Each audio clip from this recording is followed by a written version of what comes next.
একটা ব্যক্তিগত বিষয়ে আলোচনা করেছি এবং আলোচনা সাপেক্ষে আমি প্রধান উপদেষ্টা বরাবর আমার পদত্যাগপত্র জমা দিয়েছি।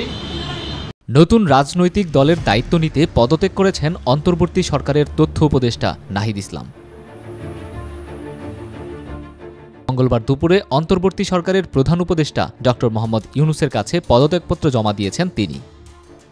বিষয়টি নিয়ে নিজের ভেরিফাইড ফেসবুক পেজে স্ট্যাটাস দিয়েছেন অন্তর্বর্তী সরকারের প্রধান উপদেষ্টার প্রেস সচিব শফিকুল আলম। তিনি ফেসবুক স্ট্যাটাসে লিখেছেন, দেশের সাম্প্রতিক ইতিহাসের অন্যতম ধারালো রাজনৈতিক মন নাহিদ ইসলাম। তার বয়স মাত্র ২৬ এবং ইতোমধ্যে একজন নৃশংস স্বৈরশাসকের বিরুদ্ধে একটি জনপ্রিয় বিদ্রোহর নেতৃত্ব দিয়েছেন তিনি দেশের রাজনীতিতে আরও কয়েক দশক বড় বৈশিষ্ট্য হয়ে থাকবেন।